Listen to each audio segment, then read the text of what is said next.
Hey guys, it's Davey here, and it's currently day 146. I hope you guys had an amazing day, and I do hope you guys are doing better than yesterday. But today, being Friday, being the start of the weekend, not like anything's new gonna happen to me, besides the fact that I have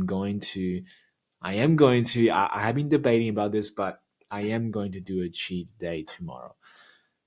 I mean, debating about this because my cut ends next week. So I was like, maybe just hold it off, and you can have your cheat day then, and you'll be at least successful, right? But I thought to myself, it's just, I don't think I know I can hold it off for another week, but then my work, my energy levels are all gonna suffer. Like today, I didn't manage to do jack shit. I've been sleeping on the couch, taking naps, which is something I do not do. Is it, I mean, this intense cut I've been doing has played a dramatic toll on my mentality, my psyche, my energy level, my just on my overall well-being. And it definitely is not normal to be in a 3 months cut during the end of the last 2 weeks, and yet you're still losing 1 kilogram a week, or for your Americans, 2 pounds or 2 plus pounds, something like that a week. That's definitely not ideal, and that is definitely more than an intense cut. So you can imagine after 3 months of weight loss, and you're still losing that much per week. That's gonna you're gonna lose some decent size, and I have noticed that I had lost some decent size. Strength, I'll say I lost some strength too. Like my bench went down by 10 kilograms. That's 22 or 20 plus pounds. Same goes for squats, deadlifts, everything. 10 kilograms just slash. Like my major lifts, 10 kilograms slash, which definitely isn't ideal.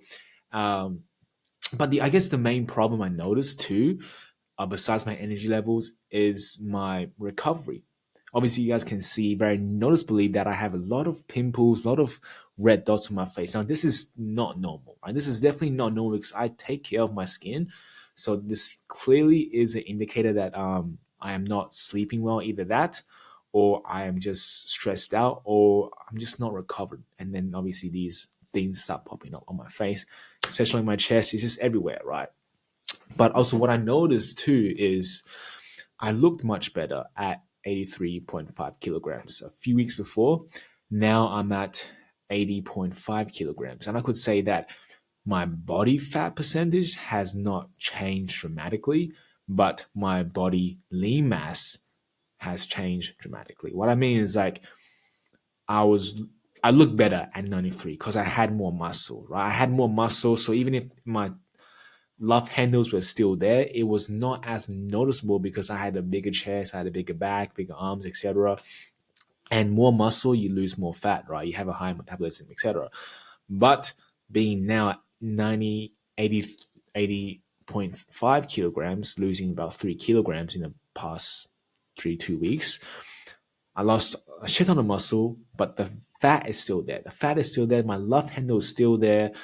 Maybe I'm just too cautious, a bit paranoid, but me squeezing it right now, there's still that hot dog roll there. So definitely hasn't changed. But obviously there has been some vascularities that I have noticed, like my face structure, my quads are more defined, my shoulders more defined, but it's just the abdominal area that had been noticed that has not changed. But of course, was it worth it sacrificing all that lean body mass loss for just this tiny percentage of fat loss? Definitely not. I definitely not. Like losing 1 kilogram a week of weight is just not. It's just not ideal. It's just not ideal, right? It's just totally. It's death. It feels like death. So my main reason doing this cheat day is just to gain back some weight I had lost. Obviously, yes, I'm going to gain a shit ton of fat because all this calorie going to my body right now, and my metabolism is very fucked up, like very low. I'm not going to convert all that into energy. Or I may be wrong, but I know for a fact that most of those calories are going to convert into fat because, being humans, that's what we do, right? We store fat. And it would be definitely ideal if I did this after maintenance phase, but it's just I just am pretty fucking hungry. So it's just this dumb shit, the stupid shit that I'm going to do. But the plan is do this, and then for the next week, which is my last week of the cart, I'll go back to my cutting calories, which is not that low. It's just 2,300, but it's the cardio I do that is intense. Like 2 hours of cardio a day, that's too much. For 7 days a week, that's way too much, right? So 2,300, go back to that. I'll do cardio for the first day just to kind of get my steps in and just kind of lose some fat from that big, enormous calorie day. And then cut down on my calories, remain the same on my, cut down on my cardio, remain same on my calories, and then do that for 1 week. And then when the cut is finished or when it's due to finish, I will go on a maintenance phase, right? Go on a maintenance phase, cut more cardio off so I can actually regain, reheal, recover. And then what I do expect in that maintenance phase is some body recomposition because, like I said, I lost a lot of lean muscle mass. So I definitely will see a lot of body recomp, and hopefully then I'll also gain muscle and lose fat at the same time. That is what I do expect. And by then, I will have like most importantly, my metabolism will be back.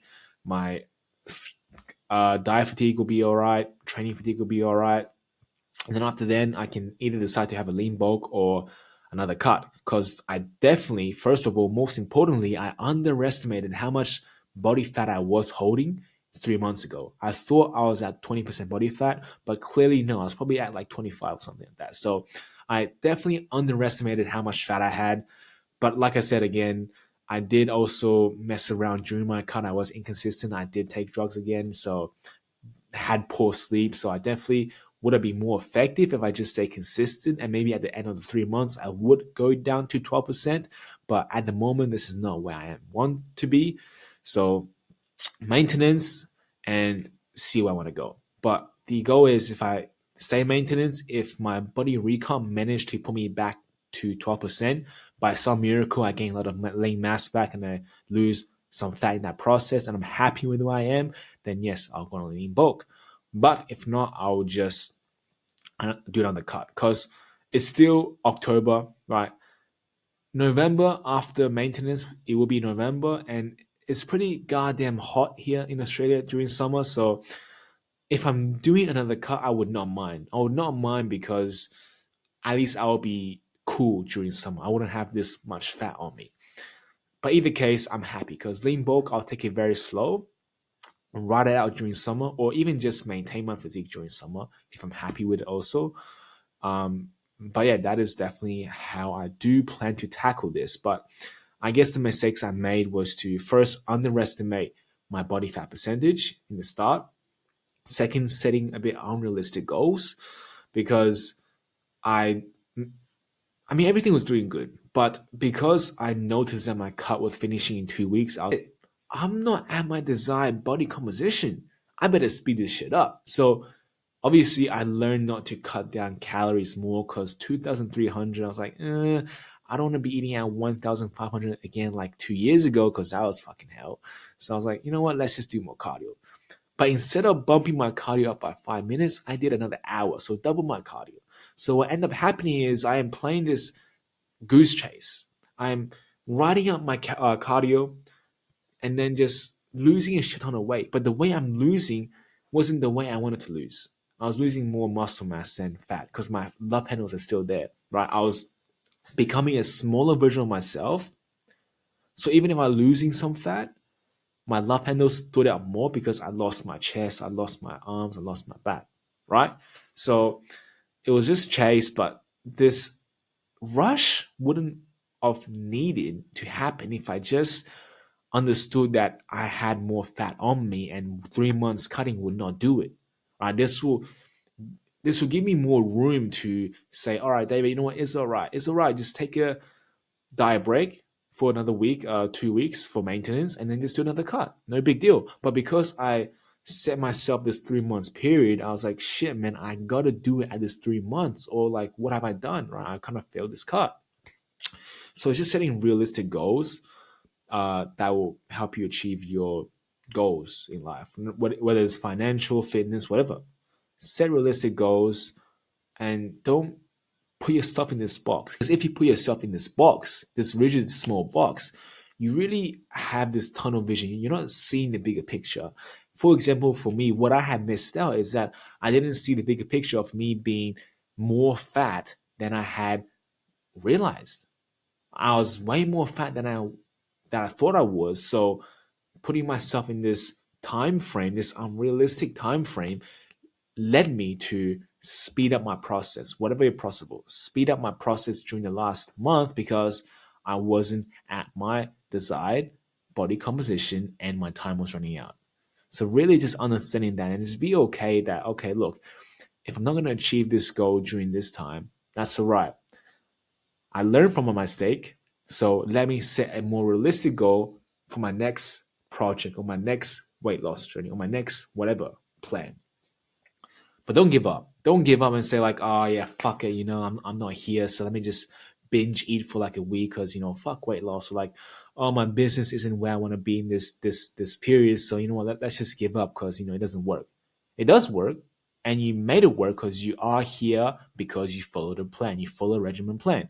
But obviously, the result you wanted to achieve in this time period didn't happen. So what do you do next?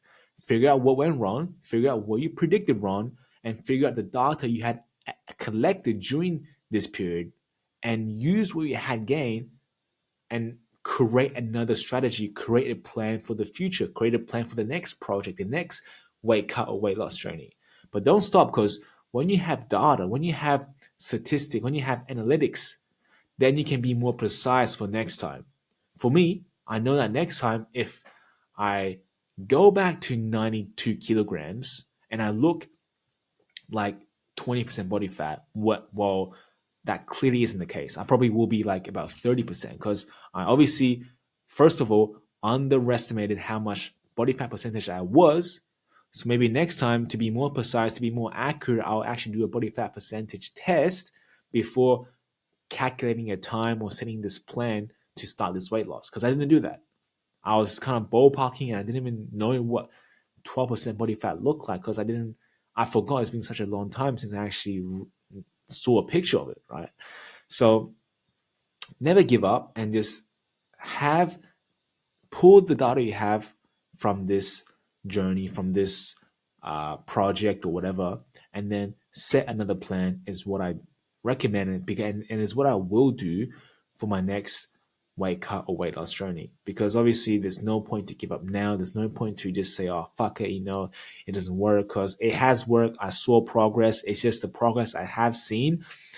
There has been some error because obviously I look better at 83 kilograms and now 80 kilograms. So something definitely went wrong there. And what I figured out went wrong was that I didn't recover from my workouts. My muscle loss increased than my fat loss should have. What do I do? Maintenance, let my body reheal, let my mind reheal, and just take it again, but being more precise, being more analytical about it. But this is all I want to share with you guys today. I hope you guys found this valuable some way, but if not, like always, I'll be here for you guys tomorrow. But until then, good night.